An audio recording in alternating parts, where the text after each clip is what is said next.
to be admitted before we start, but if you weren't on time, I guess that's what you miss out on. But this is office hours with Basecamp. What we do is bring companies in the outdoor industry into a community Zoom call so that we can have a conversation. Y'all can determine good fit. You can ask the questions that you have and get a little bit of FaceTime with people making decisions in your industry and have a bit more of a relationship building. This is a cool way to make a connection. So we love providing this. This is Backbone's second one. They did one with the community, I think last year, and it was so cool. We love this team. We love a remote team. We'll put it that way. And they're going to answer a bunch of questions. So Allie will tell you how that works right now. Yeah. Hey, everyone. Welcome. Welcome. We are so excited to have Backbone back here again to talk to all of you. So as you have questions throughout the conversation, feel free to add them to the chat. Jenna and I will be monitoring the chat. We will, call on folks who have questions that pertain to the conversation. As they're relevant to the conversation, we may call you up to ask your question. And we would love it if you can show up. If you're able to show up with your camera on, awesome. If you can't, we'll deal, but FaceTime is always wonderful. So please come on up and ask your question when we call on you. And yeah, besides that, we are going to hop right in and hear from the wonderful folks here from Backbone. So Melissa, go ahead and introduce yourself. Hey everyone, I am Melissa Beaujolais. I'm one of the senior directors here at Backbone. I've been with Backbone just shy of 10 years. Came from a media planning and buying background, actually worked with an agency back in Portland, Maine, when they launched the DeLorme InReach product, which has since been acquired by Garmin, but it was kind of my first taste of buying media in the outdoor industry and led me to Backbone. And eventually I relocated to Carbondale kind of on a whim, one might say, and was able to connect with the team over there and have been working in various roles across the agency since then. Melissa, can you quickly define what media buying is for any folks who don't know? Yeah, for sure. So media planning and buying is really looking at connecting brands' advertising budgets with the right channels and spends in those channels. So finding the right partners to advertise with and looking at how to most effectively use clients' advertising dollars to help them reach their goals. And I'll kick it over to Jolene to introduce. Yeah. Sure. I'm Jolene Norton. I'm the head of people here at Backbone. I've been here just over 2.5 years. My career started in the finance and hedge fund industry. I was there for 17 years, working in different capacities. Actually, my first gig was executive assistant, and then worked my way up doing investor relations, then got into the operations side, director of operations, and then director of HR for one of the portfolio companies. In that role, I traveled quite a bit. I was based in LA, but traveled back and forth between LA and New York a ton, and then had this little guy. And so needed to make a career shift. And I was introduced to Backbone through a mutual friend, actually a former CEO I worked for, served on the board of a local nonprofit here in Carbondale, and made that connection. Knew I was looking for a career that was more values aligned with where my values truly laid, and where I wanted to hone them and bolster them for my son and that coming generation. And so that's my roundabout story. I love it here, and I'm super stoked on the move I made. Charlie? Yeah, my name is Charlie Losner. I am the VP of Digital Media for Backbone and also one of the partners. I've been at Backbone for a little over 8 years now. And before joining Backbone, I was actually a client of Backbone. So I got to experience that relationship from the other side. Like Jolene, I started my career in finance and Unfortunately, Basecamp didn't exist back in 2003 when I was ready to eject from the world of finance. You guys are a lot more lucky than or a lot luckier than I was. I had to send emails and letters out to every ski company that was in North America. And eventually one hired me on as kind of like an intern, summer intern. They didn't pay me, and so I slept on my friend's couch for the whole summer, but it was my first entree into the outdoor industry. At the end of the summer, ended up working for that company. It was Line Skis and Karhu Skis in Vermont. And it's been a fun ride. That company got sold to K2. I worked at K2 Sports as a brand director for another 3 years, and then went to an apparel brand in Seattle, the Outdoor Research, where I ran marketing and I launched their e-commerce business. And while I was working at Outdoor Research, I loved my relationship with Backbone, and Backbone was our agency. And after about 6 years with Outdoor Research, I approached the leadership team at Backbone and said, "Hey, what would it look like if I came and joined your team?" Yeah, that was about 8.5 years ago, and it's been quite a fun ride. Yes, actually, funny story. Charlie and I have known each other for a really long time. Yeah. We met in Seattle. I actually copywrote the catalog for Outdoor Research and wrote email marketing. Yeah. Like 10 years ago. I don't know. Maybe it wasn't Yeah, quite yeah. long, but yeah. So we've known each other a long time. Exactly. So tell us a little bit about what Backbone does. Give us some kind of just lay the groundwork, and also what it means to be in digital media at an agency like Backbone. Yeah, absolutely. I'll give the quick, like super abridged history. You could spend half an hour on it, but Backbone started 25 years ago as a PR agency, and really connecting our clients, our brands with, 25 years ago, they were the influencers. They were the editors, the journalists, the gear testers, the freelance writers that were traveling all over the world doing cool adventures. But those were the tastemakers. Those were the influencers 25 years ago. And they were the ones that would really influence consumer decisions and what brands were cool, what products would get Gear of the Year award. And that's how we started.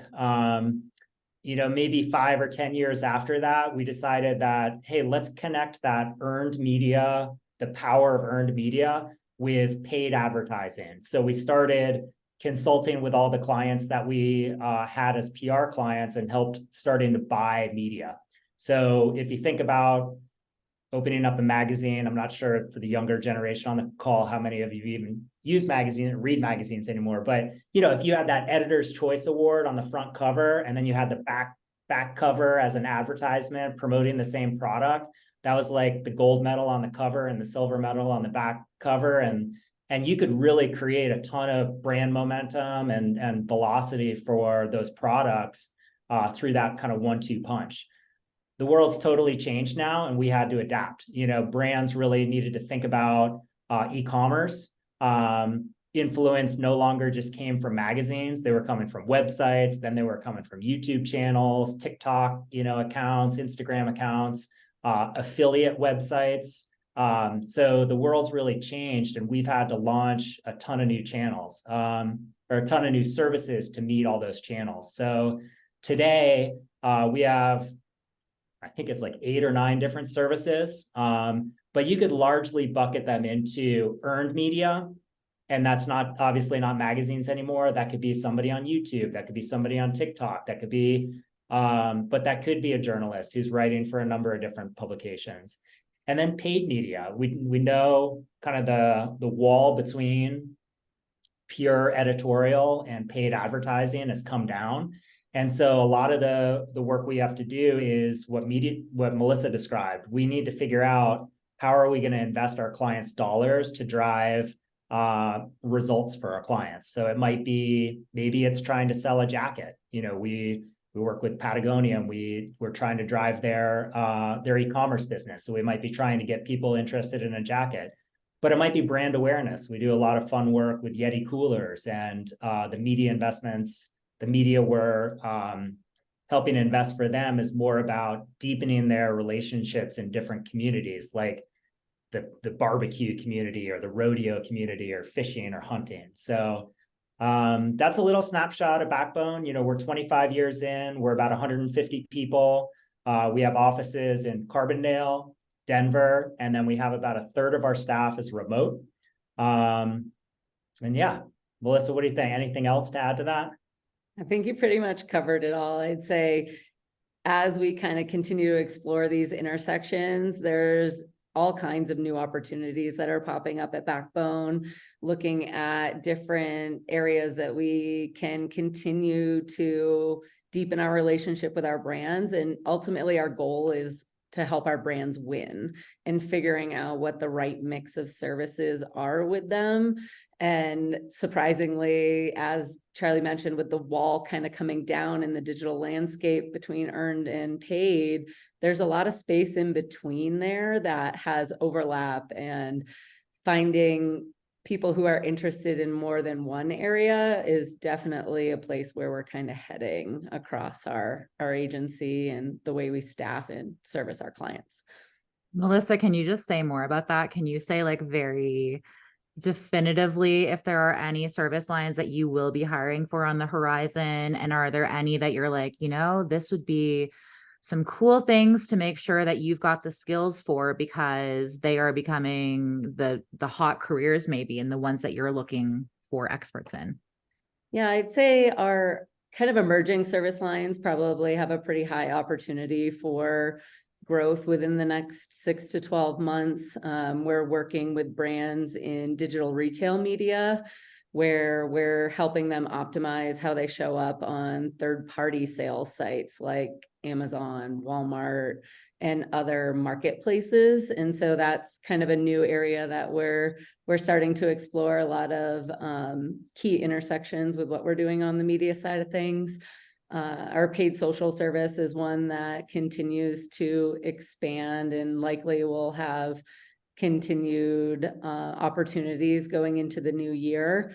One that we're pretty excited about is just, we've got a lot of really specialized people within the organization that are really focused in one area of the business, and more we're providing multiple services for our clients. And so there's a high likelihood that we'll be moving towards having more generalist roles, more project management style, as we continue to expand the scopes with our clients and continue to try and provide as integrated of a service offering as possible across those. Charlie, you mentioned a very hot word at Basecamp, which is remote. Tell us a little bit about kind of the structure, where folks are, or maybe this is a question for Jolene, but let us know kind of how that plays out. Yeah, I'll take a stab at it, and Jolene, definitely jump in. We are really proud of the culture we have in our offices, and like the idea of remote work didn't even really cross our minds until March of 2020 when COVID hit. We loved seeing everybody, and we had a just thriving office culture in both Carbondale and down in Denver.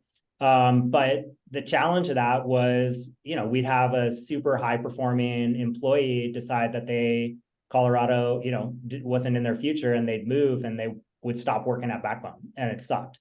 So COVID has really changed things for us, I'd say in the better. So we still have those two offices. We encourage people to come in when they can, when it works for their schedule. We try and create some momentum around certain days of the week. Maybe teams that are working together plan to come in together and do some brainstorming, some whiteboarding, some training. But it's really, we've got a very flexible schedule. And like I said, about a third of the team is fully remote. Those fully remote employees, we bring in 1 or 2 times a year. It might be more if, a client wants to get together in our office. And so we will bring the employees that work on that client into the office together. But yeah, we've got 4 employees up in Boise, a couple in Oklahoma City, definitely employees on the coasts. And it's an adjustment, and it takes new leadership skills that none of us had, in 2019. But it's also allowed us to hire the absolute best people, like our team now, and retain the best people. Our team now is so much stronger than it was in 2019, so much bigger than it was in 2019. And I think remote work has fueled that. Thanks. I'm like fighting for my life here, admitting.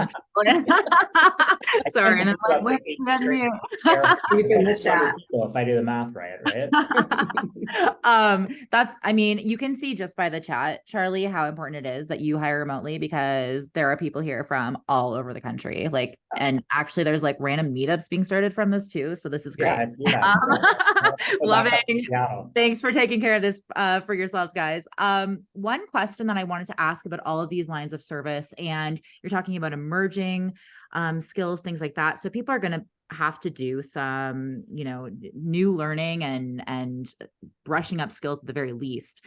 When you are assessing a resume, Jolene, this might be the best question for you, but I'm not sure who should answer. But when you're assessing a resume and somebody has learned a skill, what's a really great thing for you to see? Like, is YouTube University an okay way to build expertise in a skill, or do you need a top 10 college? You know what I mean?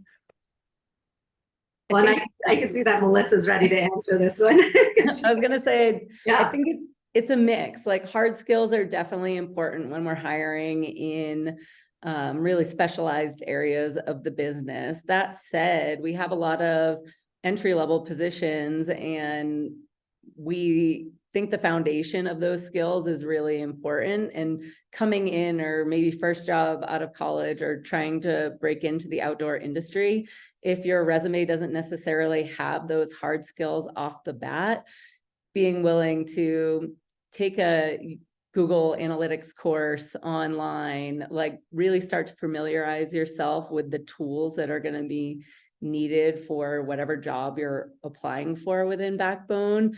Any type of initiative like that, I would say, is seen as a plus when we're reviewing resumes, whether or not you have direct experience in it, or it's something that you're interested in and want to shift your career towards. I'm kind of hearing that as long as you can prove you can do the work, the how you got there is a little less important than just proving it. Yeah, for sure. I would agree. Yeah. Sorry, could I tell a funny story? Yes. So we've had one employee on our affiliate marketing team I've worked with now for like 2 years, go mountain biking with. I found out like, I don't know, 6 months ago that he never even went to college, but he had all this great experience when he applied to Backbone. And he's been a fantastic employee. He's like a very high performer. So I think it is really about, it's not about where you went to school. It's about the skills and demonstrating that you've got some solid work experience, you've got some good training, and then you have a passion. I think one thing that we probably want to get across in this webinar, whatever you would call it, this office hours, is that like, you got to have a passion for the clients we work with. We are very, and I think just by the nature of being on a Basecamp presentation, you probably all do have a passion for the brands we work with, but that's important to us. And it's important that it stands out, if not in a resume, at least in a cover letter. Like, you don't have to have come to us from an outdoor brand, but you gotta have some interest or some just like emotional connectivity to the clients we work with.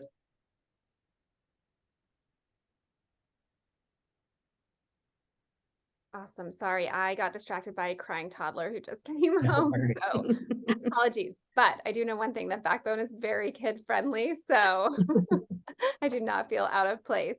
It's one of the perks actually of having the hybrid, right? Like, the three of us are parents right now, and the fact that we can be in an office space is definitely an advantage if you're in Colorado and need some quiet time. Speaking of which, Charlie and Melissa are actually in the same area right now. In the same office. They're in Denver. I'm in Carbondale. So yeah, you can have it all. We were explaining, we're like, everyone loves remote, and they're like, well, some people love to escape their home actually, for myriad reasons. So we provide any option, which we're great with that. All right. So one question that I saw come up was from Tiara. I'd love to have Tiara come up and ask your question to Melissa about being at Backbone for a long time. Yes, thank you. Yeah, so Melissa, I just saw on your LinkedIn profile that you have been with Backbone for 9 years, a little over. And so I just wanted to ask, when was the moment you realized you wanted to be there for as long as you have, and how did Backbone support you with your goals of promotions? Yeah, so I don't think it was ever really a conscious decision to stay, but at the same time, Backbone has always been an environment of curiosity and really fostering people to explore that curiosity. I started in the paid media team and had done paid media for a decade prior to joining Backbone in various capacities. And so after having done that for a long time, you kind of have an itch to increase your skill set, to continue learning and to find new opportunities. And Backbone's always been very supportive of that. So as 2019, end of 2019 came, I actually took a position, kind of my first role outside of the media service line as the managing director of the Denver office. Fast forward 4 months later, and there were no longer any offices. And so it provided another opportunity to pivot. And we were just starting in the affiliate service line. We'd been kind of testing and learning for about a year at that point. And the team member who had kind of started the service was moving on to another organization. And so I threw my hat in the ring because I saw a lot of intersections and parallels between what I was doing on the paid media side in how affiliate marketing works, and the way at the time a lot of brands were just, they had an affiliate marketing program to say they had an affiliate marketing program, but it wasn't being actively managed or having strategy. And so how can you bring that strategic lens and elevate the work that we're doing for our brands? After kind of helping to stand up that service line with a great team, pivoted again and kind of took a look at our organic social offering and how that intersected with what we were doing on the paid side of things. And at each point got to work with great team members who helped me to learn what the basis of all of those things were, and helped to develop the processes that we needed in place to provide the best service. And I'd say a lot of my progression has really been a natural progression with a ton of support from the leadership at Backbone to let me explore different areas or ideas that I might have that can expand our business or the service offerings that we have.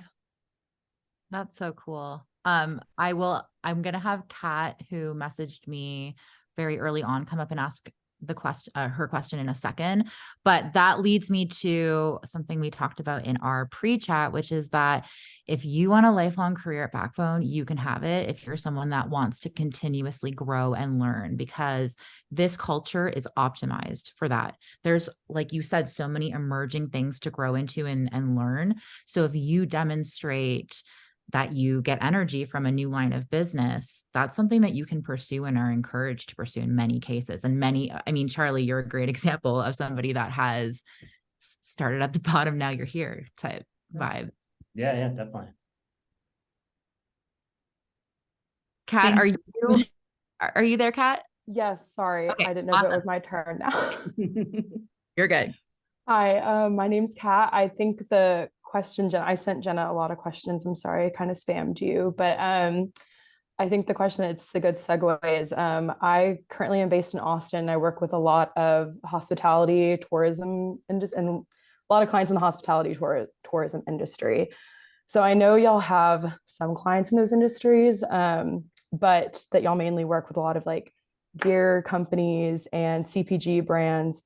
But do y'all have do you think you're really going to like start expanding into those areas? Because like that's what I have a lot of experience in. That's what I love working with. Mm-hmm. And I know y'all do like visit Estes Park. But yeah, just curious if y'all have any like plans there to expand into more areas like that? Yeah, we would love to continue to grow in travel and tourism across all our services. It's we have typically worked more with the destination marketing, the DMOs, than destination marketing organizations than we have like with a resort or a hotel chain. It's interesting. We probably need to be a little more deliberate about hiring a like, you know, a team that has that experience and is solely focused on that. Backbone's interesting. Like a lot of times we're just catching what's coming in, as opposed to making a strategic decision like, hey, let's go after travel and tourism, or let's go after food and bev. But travel and tourism, it's been a great small piece of our business and continues to be a great small piece of our business, and one that we would love to grow in. Awesome. Thanks. Yeah, you bet. Super cool.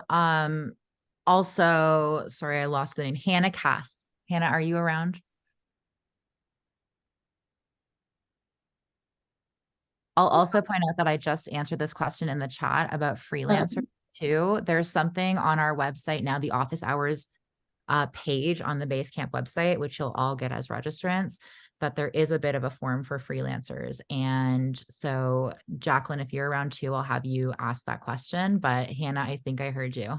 Yes, I am. Sorry, I messed with my mute button a little You're too much. good. It takes, I feel like everyone just gets like sweaty and then they like where you were so proficient with the unmute, all of a sudden it's your, oh my God, where is it? So it's all of us. Yeah, so I'm just graduating college, and I've worked in the outdoor industry quite a bit and also done some project management and social media stuff. And so I've got some of the skills that I think would really align with your company and industries like that in general. And so right now I'm heading on the job search soon. And so I was really curious about, I mean, what entry-level positions you're hiring for, and then also maybe even if you aren't looking, if I don't have the skill sets or someone like me doesn't have the skill sets quite yet, how they might develop those and start working for a company like you. They're like looking at each other's open mouths. positions. Listen. Yeah. I think I can kind of kick it off, and then Joe can kind of follow in with what open positions we have on the site currently. But I'd say a couple things, especially when it comes to freelancing and what Jenna, you had mentioned earlier. A lot of the time when we're working with W-9 contractors, it tends to be in the influencer space and the content creation space. So the majority of time that we're working with freelancers at the moment is really on influencer campaigns for our brands, where we're working with influencers that are creating content and pushing it out on their channels, as well as social content creation for our brands, where we're contracting with people to get assets of either a specific product or in relation to a specific campaign that we're trying to do on the paid media side of things. And beyond that, we do have an in-house creative team. It's another one of our emerging services. Right now, it's relatively small, and I failed to mention it a little bit earlier, but it is a likely place that we're going to be continuing to grow. And there's potential that there could be opportunity there in the future for freelancing. And as Jenna mentioned, we've got a link. It is our Creator Connect. It's a form that helps us really identify like what areas you're interested in, if there are specific brands you're interested in working in, how you like to work, whether it's as an influencer or if you solely just love creating content. And it kind of puts you in our list of creators that we can source and resource depending on the brand and the campaign that's coming up. As far as entry-level positions and kind of standing out, I think it's really what Charlie mentioned earlier, like demonstration of a passion for the types of brands that we're working with. And I will say that skill level there varies. It's not like we're looking for the most hardcore outdoor people. There's such a wide range of participation and passion about getting outside that our team reflects that, and we have a wide range of interest, but it's really key in how we deliver our work to our clients. So finding that intersection and really expressing what areas of the business you're interested in, tailoring your cover letter to really bring those two pieces together for each specific posting is how I think it's best to stand out when we're reviewing resumes and applications across those entry-level positions. So can you just, specify again what those two pieces are that you're saying to bring together? Yeah, so it's a passion for the work or the position that you're applying for, as well as just demonstrating a passion for either the brands that we work with or the values that Backbone aligns with. Thank you for summarizing that one more time. I would love to hear you answer the same question. We've had it like a ton of times in the chat, so I'm not going to call on anyone specifically, but for less entry level roles, what makes someone stand out for a more specific role, I guess, that's more mid-career? Yeah, I think similarly, those two things play a huge factor in it, especially when we're hiring for really specialized skill sets. We do look probably more at the hard skill set and the amount of time that you've spent in that particular space. And so hard skills are really important when we're hiring for like a technical position, say data analytics. Having experience in that beyond entry-level coordinator is something that is crucial for hiring that role, because we do receive a lot of applications that have both experience and passion. And so those ones kind of stand out when we're looking to fill more senior level positions within different service lines.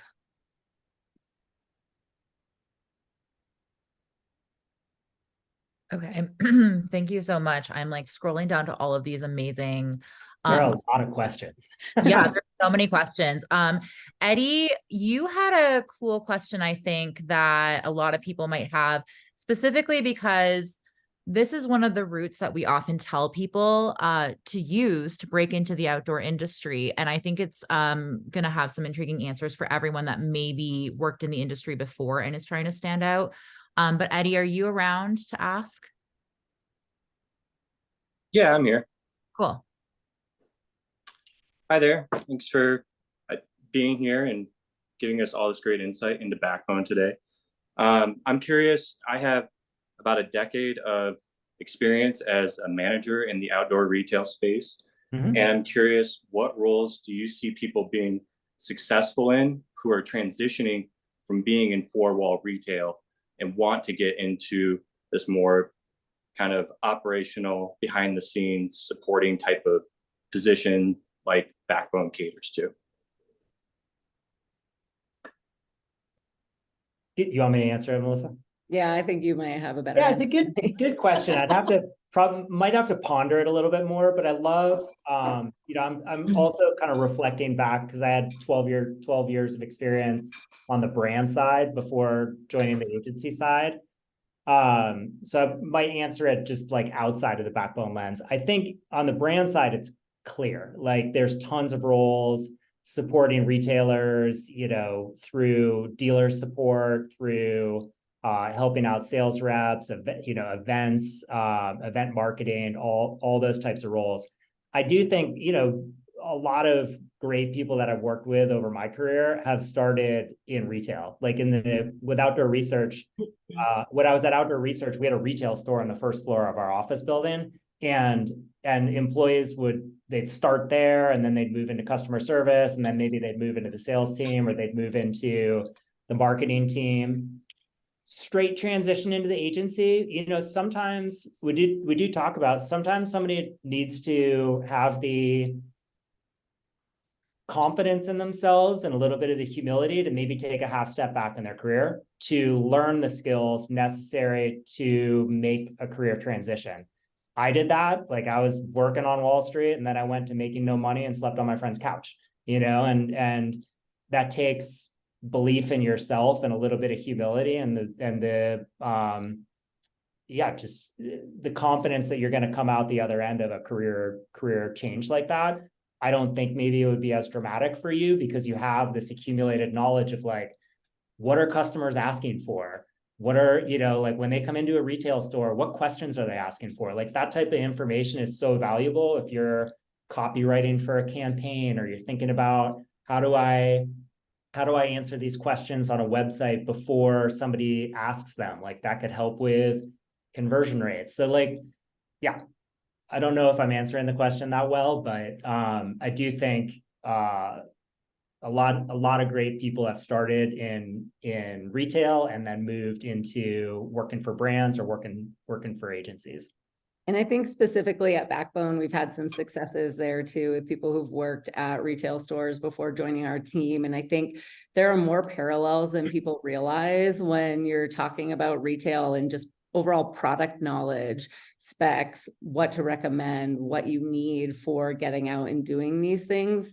All of that translates really well, especially in the PR space as well as affiliate. Knowing those details can sometimes be the key of getting someone interested in covering a product. So there is some of that knowledge base is really transferable to what we do, but then kind of trying to bring it full circle to how that works at an agency and how to bring those skills forward in the right path.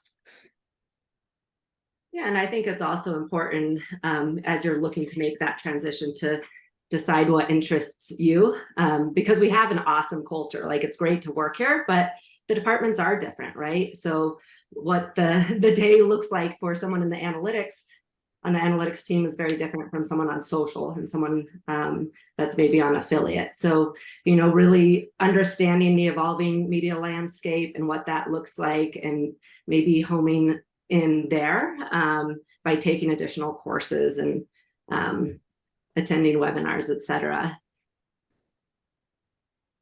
Awesome, Katie? thank you. Because I don't want to see you applying for something and then we have a conversation like, that just sounds terrible. That's not a good fit for me at all. So Sure, thank you so much. Yeah, there's so much to do. You might as well enjoy doing whatever you choose. right. I think it'd be cool to pivot just slightly to like what it's like to work with your team, your culture. Katie Fuller asked a question that I think might get to the heart of this, and we can kind of narrow down from there. So Katie, if you're ready to go. Yeah, of course. Hi, thank you guys so much for being here today. This has already been so interesting and helpful so far. But Awesome. I was just curious in knowing if there's an example any of you can think of someone recently hired to Backbone who's really stood out as a great new hire and some of the traits that they possess that have impressed you. Yeah, I mean, I guess I'm just so stoked on our team because everyone stands out. we have great hires. I think those that have this growth mindset we talk about, that aren't afraid to fail, because we do have a very open culture. We love learning from people. So folks that come to the table and offer, whether it's tools or resources that from prior jobs or schools or just their experiences, always stand out when they're going to offer something for us to learn. Definitely adaptability, a lot of the essential skills that we know about, right? But they shine very early on, whether that's working with a team or being good at communicating. Melissa, Charlie, what do you have to add to that? I just love that you hit growth mindset. I mean, I think it's somebody that's willing to, I talk a lot about like natural curiosity, Right. maybe a little bit of skepticism, just willing to self-educate, willing to, I don't know, like I work more in the digital space, so not take the numbers that are spit out at you by Google Analytics or Meta at face value. Like dig into them. What's the story that they're telling? What do they really mean? So there's, and just drive too, you know, like somebody who's really willing to go for it. They're not looking at this as a job. They want to work here, and they want to deliver for their clients.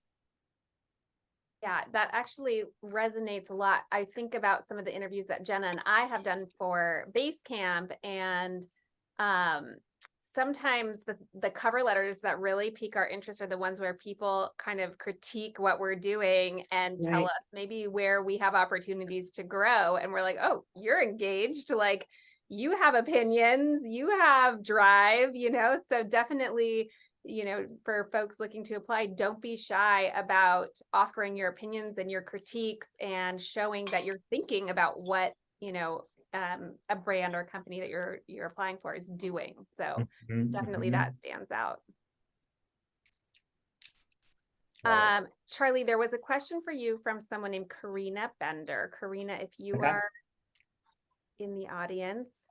Yes. Hi. Hi. Thank you for choosing my question. I'm Karina, and I was just wondering for you specifically what insights you could share for working at an agency like Backbone, working with outdoor lifestyle brands versus working in-house, and what kind of experiences you get, room for opportunities and growth, and the whole shebang, I guess. Yeah, I think both sides. I've spent more time on the brand side than the agency side, but it's getting close to parity there.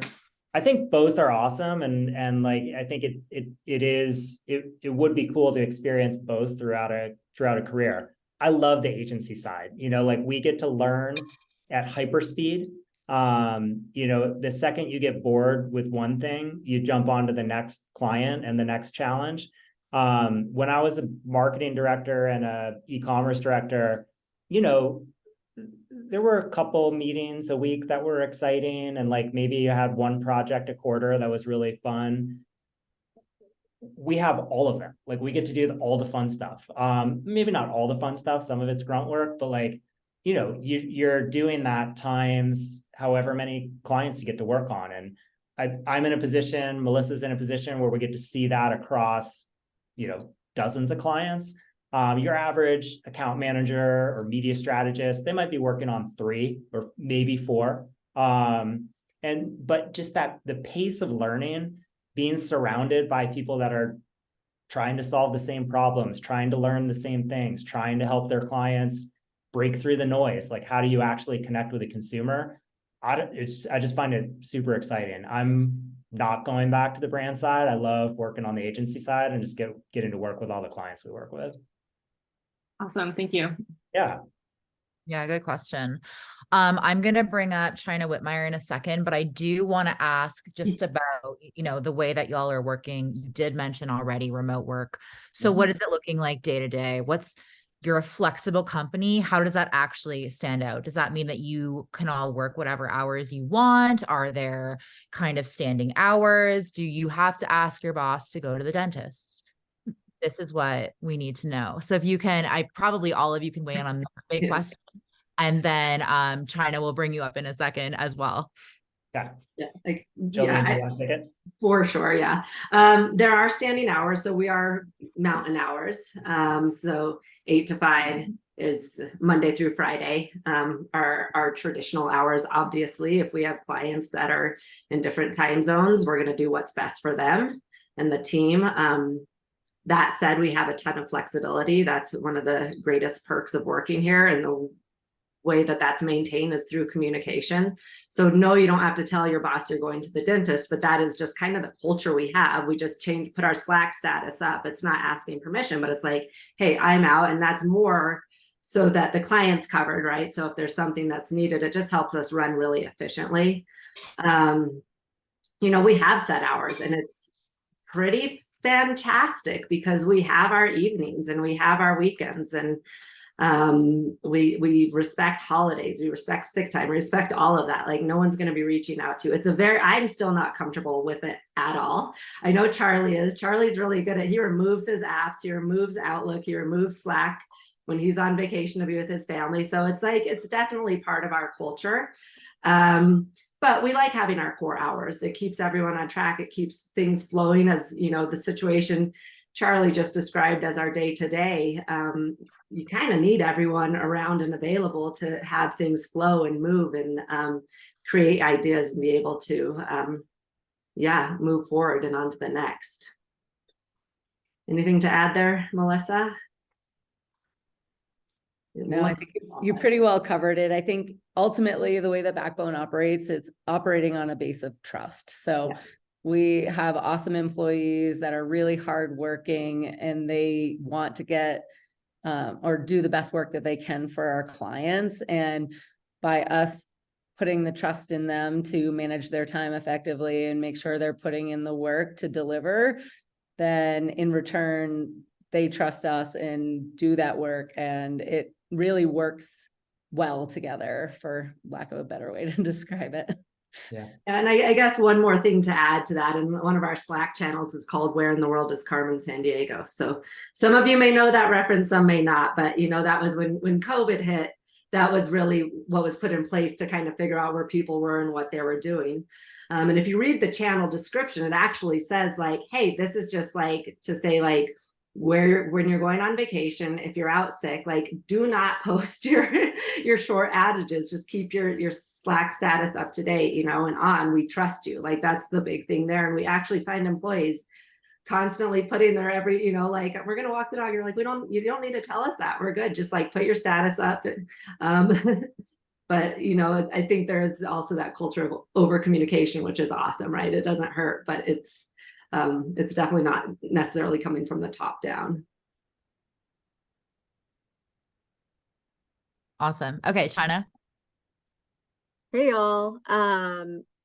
Charlie, you may have answered this question a little bit, but I would love for everyone on the team to expound upon it a little bit more. But my question is, in the meeting invite, it said that you all are looking for folks who, quote, can think like marketers and not like agency people. So what does that specifically mean to you all? Yeah, so I can kind of kick off there, but a lot of times when we're getting new business inquiries, a brand might come to us and be like, hey, we want this particular service.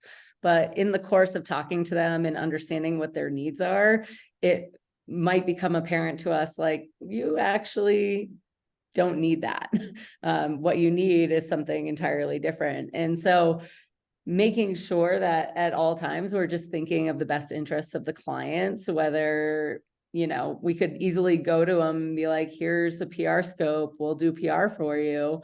But we always want to kind of put it through that filter of, is this the right thing for the brand to be doing? And, you know, having that confidence to go back and be like, hey, I know you came to us for PR, but we don't think that that's what you need based on our conversation. Like whether or not we can service their need or they need to look for somebody else, we'd rather be open, honest, and direct about how it all works beforehand.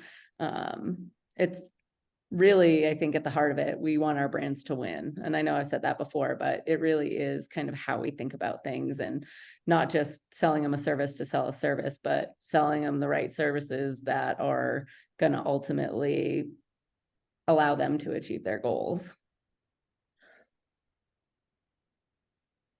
Okay, love that. Thank you.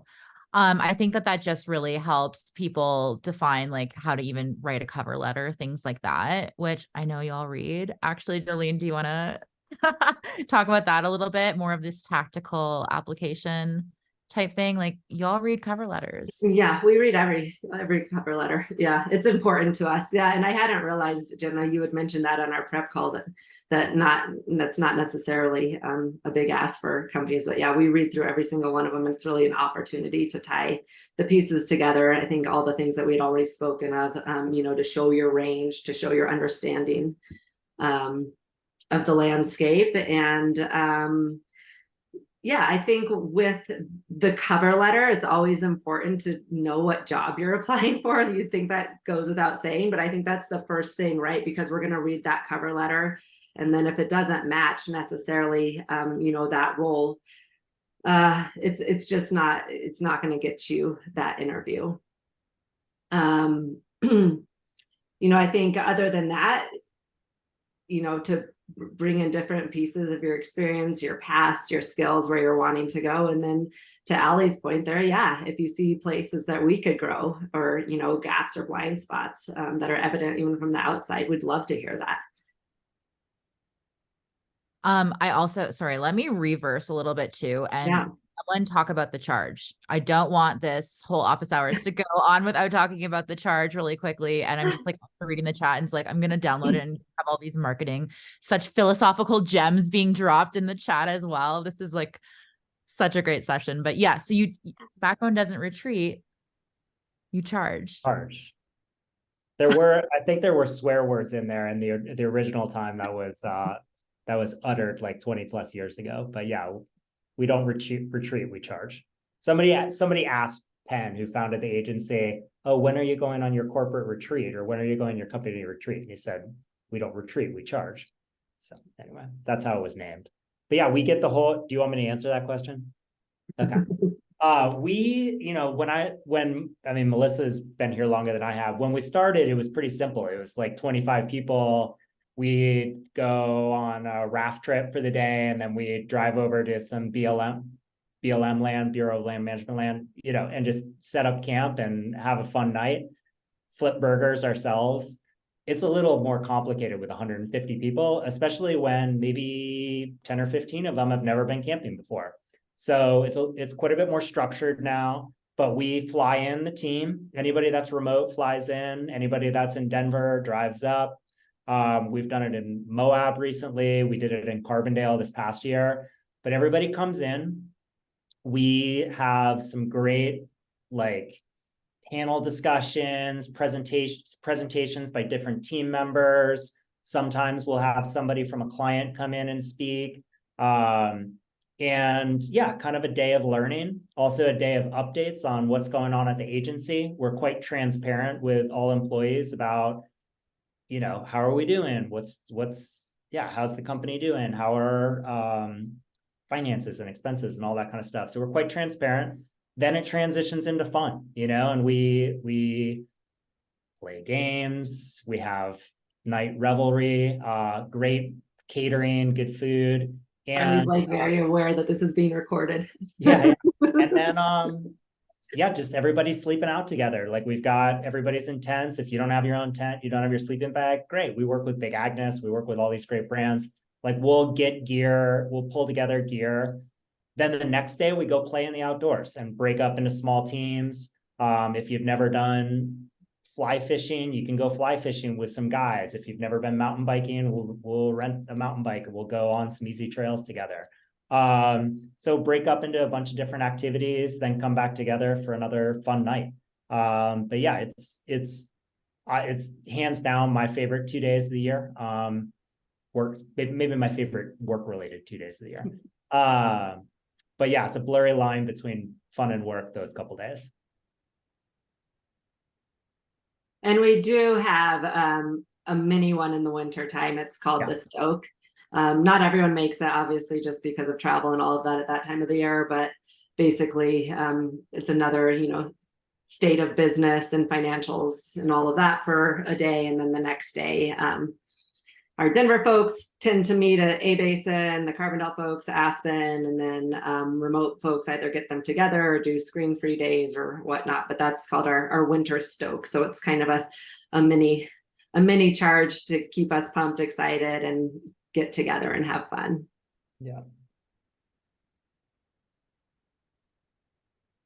To work for a company that just called it a morale event. Yeah. It was like a little on the nose. You wonder why I'm not there anymore. Okay, so I want to have Amanda Babiar come up. Okay, 1 second, Goldie. Sorry, everyone. Priorities. Okay, so I want to have Amanda Babiar come up and ask her question about service lines and expansion. I'll let her ask that. But first, I'd love to know more about, we've heard a lot about the cover letter.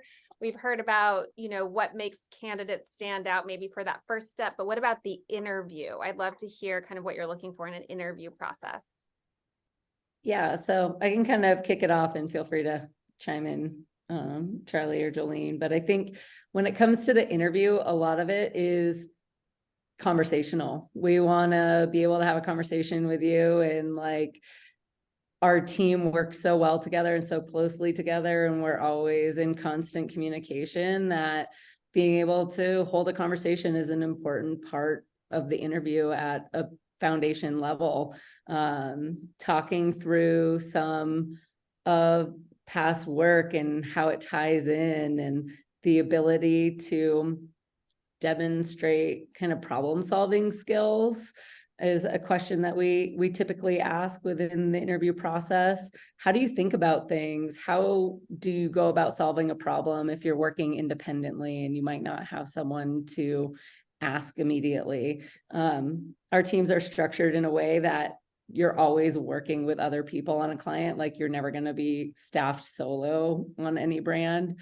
But there are times where we're working across multiple clients, so you might not be focusing on the same things at the same time. So how do you kind of keep moving forward for the brands when there isn't necessarily that direct resource? And then also just looking at what are some of the hard skills, like digging in a bit on that experience and kind of gauging what level you've been involved in the execution of some of that work.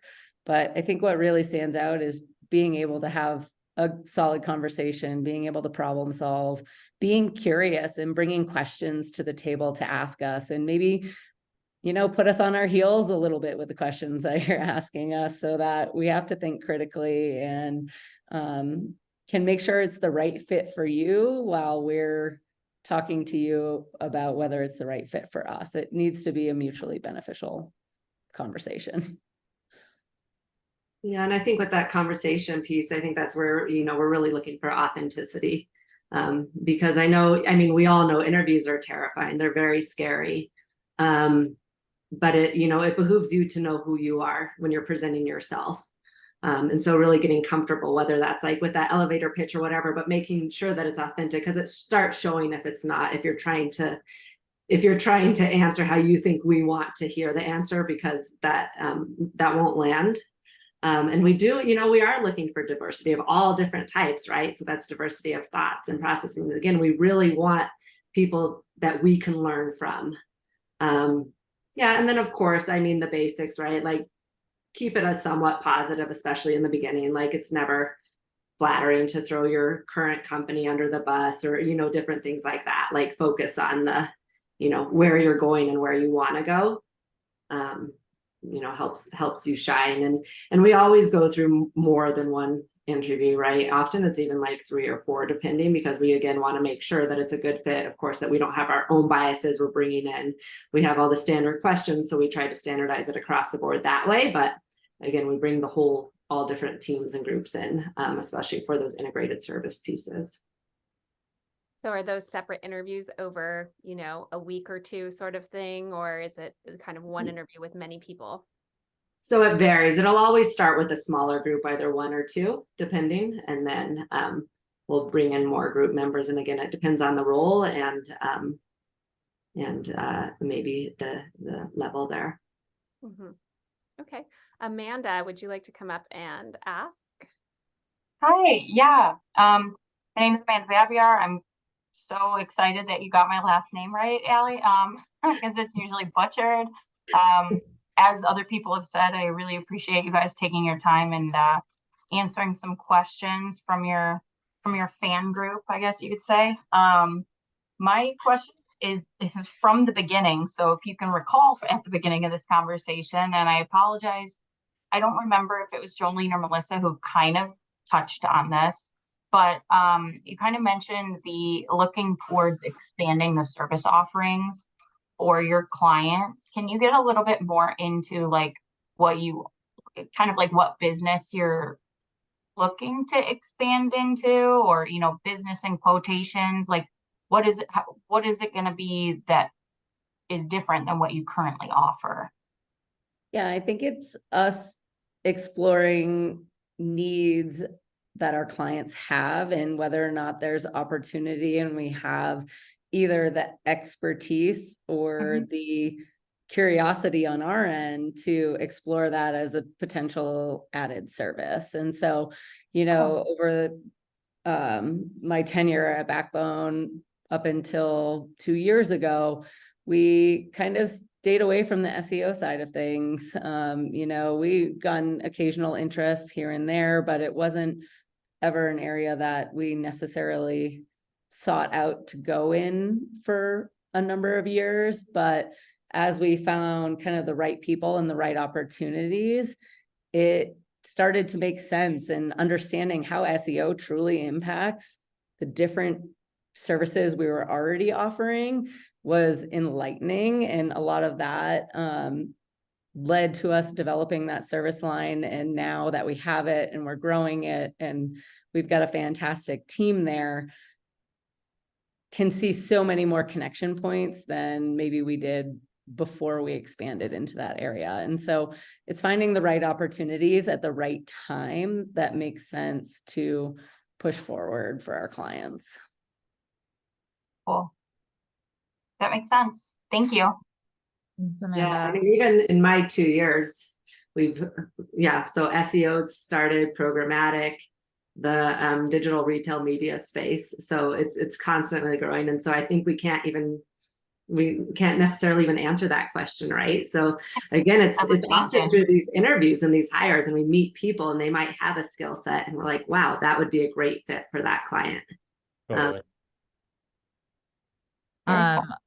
There's a lot of questions about like AI in the chat, for example. So that I knew that was coming. That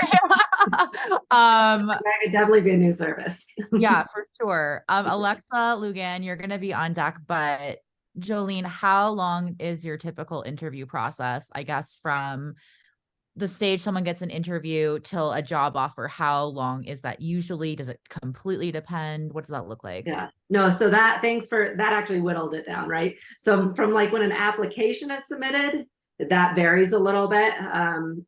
And really, I guess to give a bit of behind the scenes, sometimes that's based on, you know, shifting clients' needs and roles and all of that. And so there's always different moving parts here. But as soon as we're in the interviewing stage, we do try to move very quickly. So, I mean, we usually, and I guess, Melissa, you've been here much longer doing this, but I mean, within a month is generally when our offer goes out, but sometimes much shorter. But again, we want to make sure that everyone has the conversations. And since we have a culture of vacationers too, we need to make sure everyone's here to meet who that future team member may be. So that's one of the things that sometimes can hold that up. But no, once we're in the interview stage, we'll move very quickly. Alexa, are you ready? Hi, yes, I am. Can you hear me okay? Yeah. You can't see me okay. It's kind of dark here. Thank you for the opportunity to ask my question and to meet with all of us. I did want to ask and just get a better sense of what the balance is in client communication between some of the entry-level coordinator positions and how that looks also for the more specialized roles. I'm coming from the SEO side of an omni-channel agency in Colorado, and I'm just curious to know kind of what that looks like compared to the agency I'm coming from, and how it looks across teams, how involved clients tend to be in campaigns, and really what that relationship looks like at Backbone. Yeah, so I think especially with SEO specifically, it's a relatively small team still here at Backbone. So most everyone is involved with everything at this point. As that service line grows, how we tend to structure our support for clients in different services is pairing either a manager or a strategist with a coordinator to really look at overall how we're approaching the service from a strategic standpoint, but then also provide, you know, a way to balance out how to execute that strategy and working hand in hand to make sure that we're hitting the deliverables and expectations for the client. I do think there is a lot of opportunity coming into the coordinator level of really the goal for coordinators is building that foundation, building the skill set, really getting to know from a functional standpoint how to do a certain role or to execute a certain service. And then from there, increasing opportunity as you kind of move up within the service line. So going from a coordinator to an associate manager, like that'll kind of be a point where you might have more opportunity to engage with the client directly. Going from an associate manager to a manager, that's when you're going to start leading day-to-day client relationships. Every client's different and every team is structured just a little bit different depending on if we're only doing SEO for a client or if we're doing, say, SEO and paid media and PR. We do try and integrate our teams as much as possible. And so, excuse me, there might be a slight shift in how we staff those accounts when there's multiple services involved.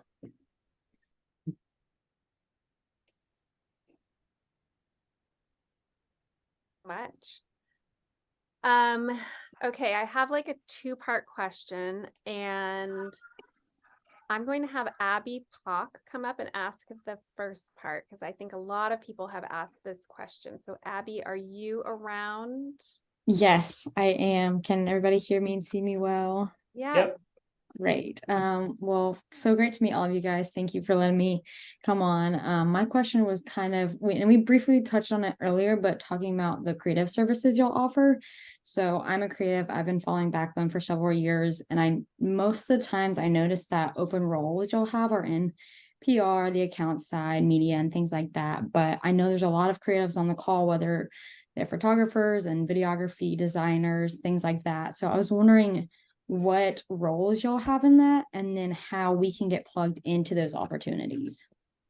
Yeah, so I'd say creative services is one of our newest emerging service lines.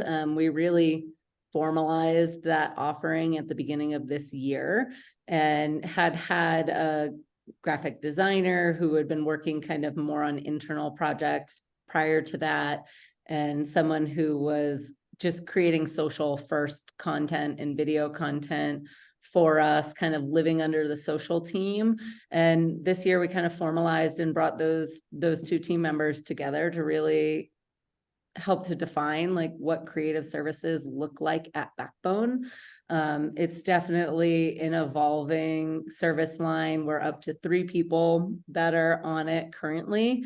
And I'd say it's likely an area that's going to grow in the next 6 to 12 months, but it really is dependent on the work that comes in and the bandwidth that we have and whether we need to continue to staff that to meet the demand of the clients. And so I don't think we have an exact date of when we're looking to expand that service, but based on just feedback and the work that we've been doing, I'd say it's one of the areas that it's highly likely we'll continue to grow that team and add service members. And then alternately, there's also an opportunity or a possibility that we will push a bit more into that freelance creative world and work with freelancers to diversify the content that we're able to produce for our clients and brands. Our team's fantastic. They put together great work. At times it could be good to mix that up a little bit. And especially beyond creative services within the social landscape, we're constantly working with influencers for different brands and different campaigns, whether it's launching a new product or a brand moment or a store opening.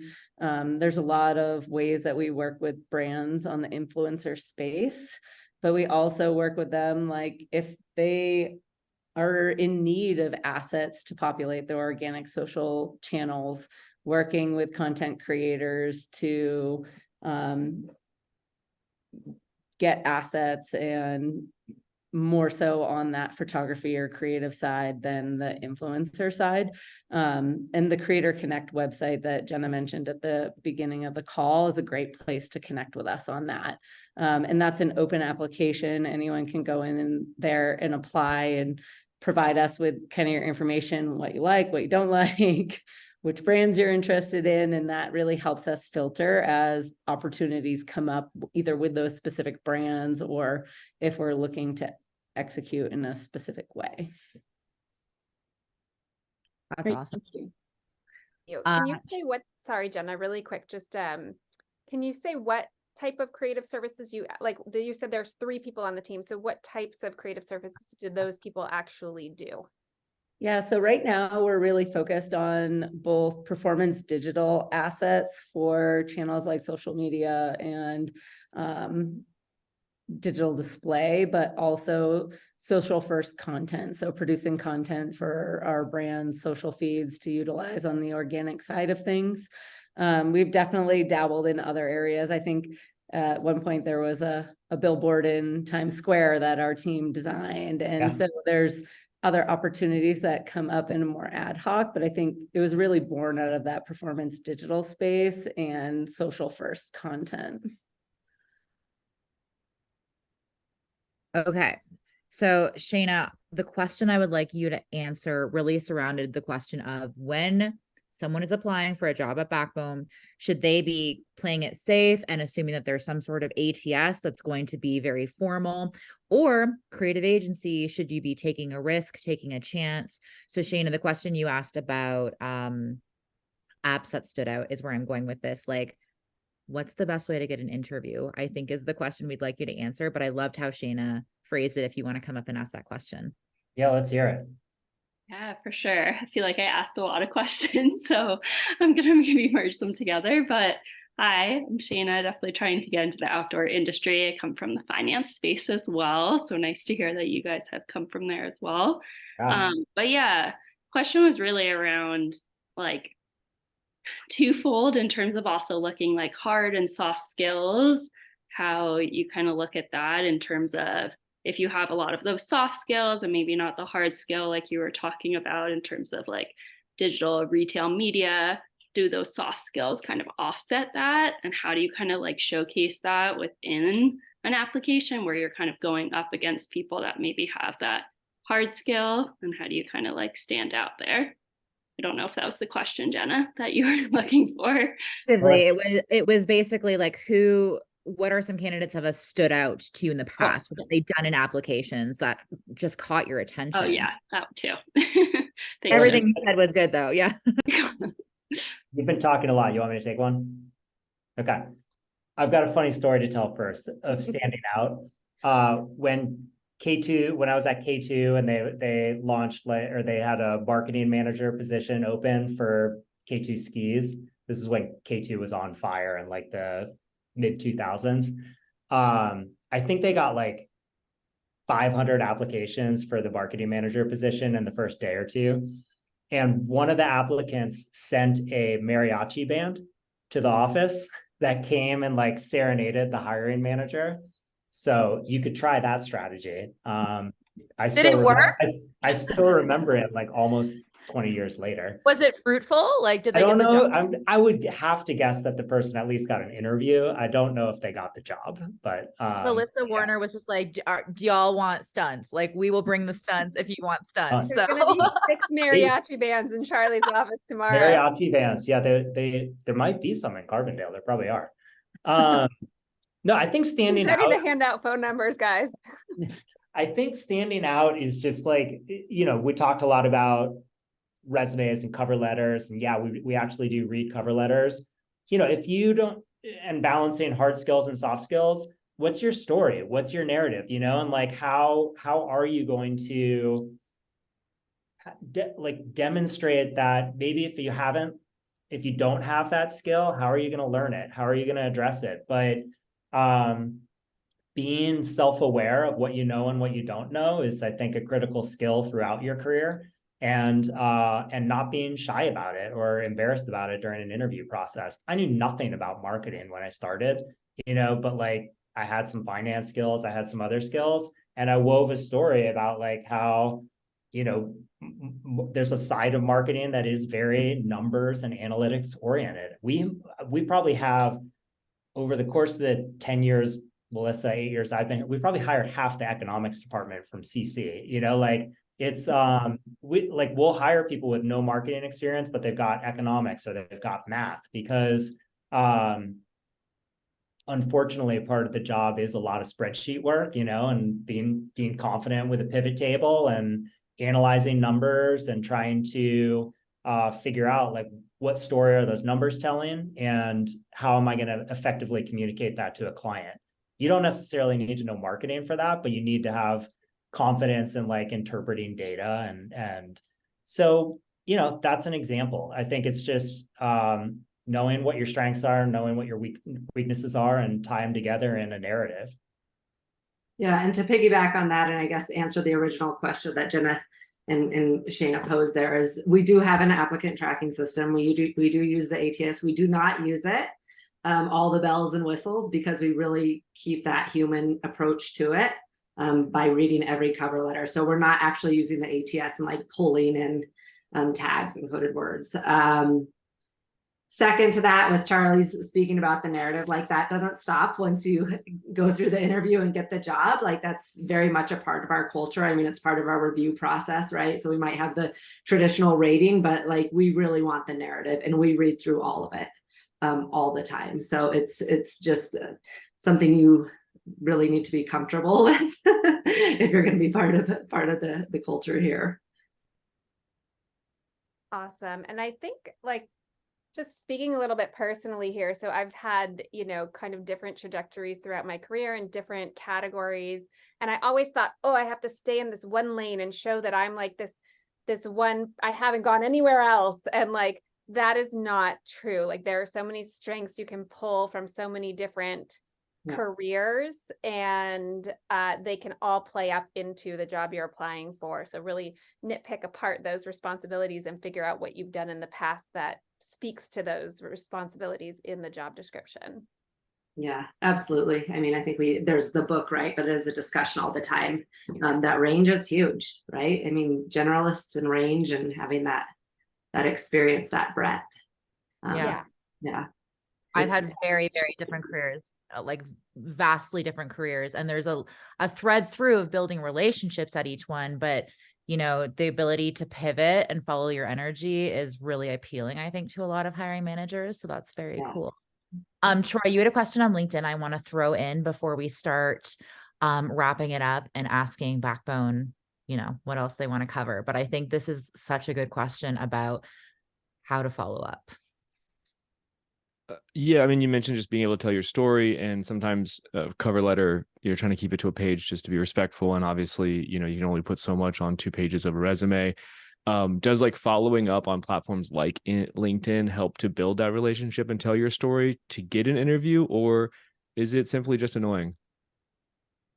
I wouldn't go as far as calling it annoying, but it is something that, as we try and remove the bias from the interview process, it's a platform that can be hard to engage in at times to, give an opportunity to a candidate without giving that same opportunity to the rest of the applicant pool. And so it's a fine line to walk. I think a lot of times we'll connect and we'll want to make sure that like we're somewhat responsive or can point you to the right tools and resources to get your application reviewed, but we might not be able to provide specifics or additional information in that venue.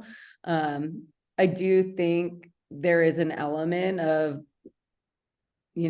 when you're really interested in a position and following up and checking on the progress of the hiring process, like it's another way to show you're engaged.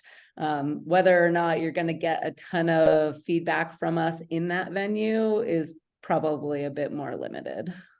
I think you just want to stack the odds in your favor. Like if you want a job, you like, and there's a specific job you want, whether it's at Backbone or it's anywhere, and it's not something that maybe I'm a little bit interested in it, but that's the one you want, man, stack the odds in your favor, and like do maybe you send a mariachi band, I don't know, but I mean, attending this, right? I mean, to see now, I've actually been able to put faces to names I've read that have come through, and it's fantastic. Yeah, I mean, it's not guaranteed, and I wouldn't send like 27 LinkedIn messages, but and like Melissa, we're not going to respond probably, but we will see them. yeah, you'll see them.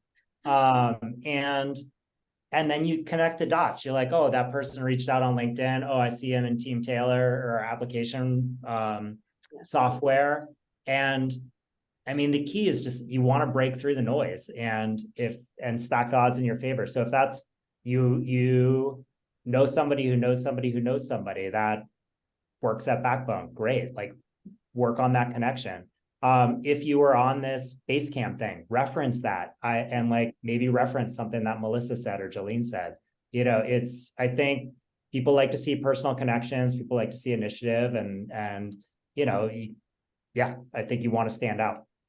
Yeah, and continue to try, right? I mean, as we've spoken, our business continues to evolve and grow, and it's going to change over the next 6 months and year.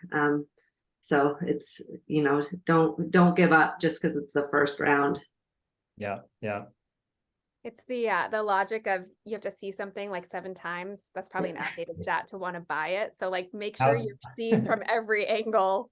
Allie, you're ready for media math. I know, you got it. You nailed it. Oh, awesome. Yeah. Jackie Levy, I love your question. It's super fun. I would love to kind of wrap things up here with your question if you want to hop up, and the Backbone can cover anything else they want to talk about. Great. Sure. Can everyone see me here? Yeah. Yeah. Okay. All right. My 2.5-year-old is sleeping, so I'm gonna just be a little bit low. I'm in the East Coast. And I got her to bed at 6:30, which is like, oh, okay, my question. So I've done a lot of digital work, and I think personally for me, I think first party data, customer data platforms like marketing tech is like, I think that's a breakthrough space. I know it's like a pretty nerdy question. Not a lot of people are into it, but I'm curious. I heard you say third party data. And so I'm curious how you're dealing with that, because it's kind of a breakthrough thing and a lot of clients don't have in-house capability. And yeah, that's basically my question. Great question. We have an incredible analytics team, and that's been a big area of investment over the last 2 to 3 years. Just staffing that team up and just trying to pull together as much data as we possibly can. We just had our analytics summit last week and found out, I'm not even sure what this really means because I'm not a database engineer, but we have, I think it was 18,000 tables or something in our big query database, as we're pulling so much data from all these clients. Like in some ways, you know, we might have more information than anybody on the outdoor industry, which is exciting. I don't know, Charlie. Maybe not. It's maybe. Jenna might have you beat. Oh yeah, you might have us beat. That's true. But yeah, third-party data, you know, it's interesting you ask about third-party data. It seems like more of the conversation these days is around first-party data, you know, and we're really trying to work with our clients to help them figure out like what is their data strategy and how can we help augment that. I don't know if that totally answers your question, but it does. It was that question and not the powder day question, right?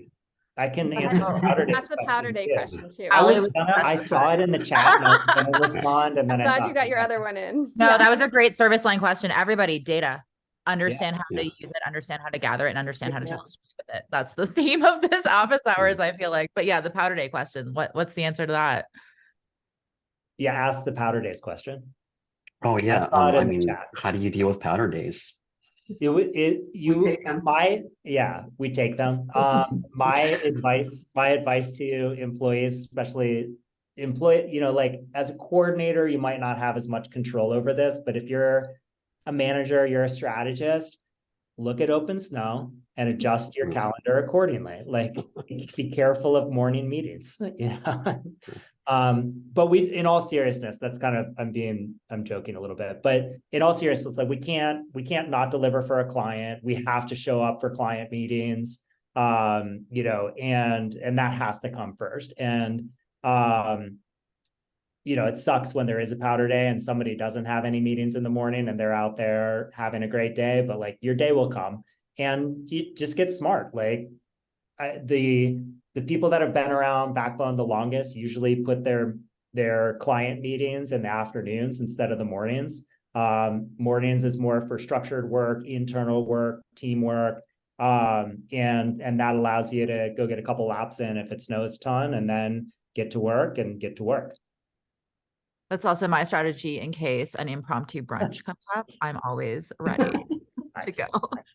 All right. So let's do final words. Jolene, we'll start with you.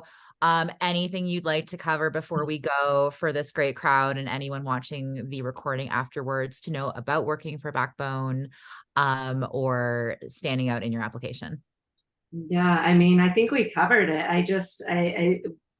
I want to reiterate, I know we spoke a lot about powder days and vacationing, and we have such an awesome culture here, but I mean, we also have a culture of total crushers. People work really, really hard here. Again, we have boundaries around that work and around those hours, but yeah, we have a lot of fun, but we also head down, work really hard. And so, you know, just realize that if you are applying, that we do have the flexibility, we do have the play, we will ski, we will charge, but we work a lot as well. So wanting to level set expectations.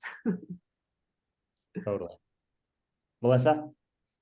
Yeah, I think we've covered most everything that I think we had hope to chat with you all about. And I just want to say thank you to everyone for coming in and spending the time with us. It's been a lot of great questions, and I know we didn't get to all of them in the chat, but looking forward to connecting with some of you moving forward, and can maybe answer some of those on LinkedIn if it's not specific to a position. So appreciate the time.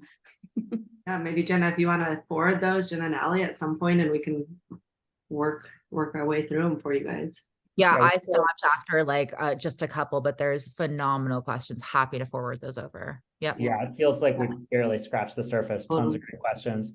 I just say, like, I mean, it seems like a lot, maybe this piece of advice, just don't be afraid to change paths in your career. If something's not a fit, you know, take the leap, but like, you don't have to follow the path that everybody else took. And I think more increasingly, the path has curves, and, you know, it's not a linear path.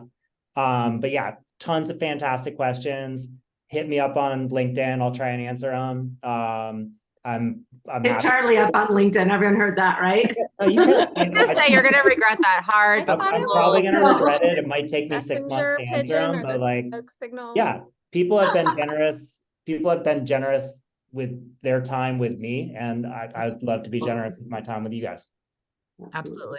Yeah, keep it crisp, keep your messages crisp. If it's a very specific question that Charlie can answer quickly, you'll probably get an answer quickly from Charlie. That's how that works. But I am going hiking for 3 days. I'm not working tomorrow, so it might be next week. Love that for you. Very cool.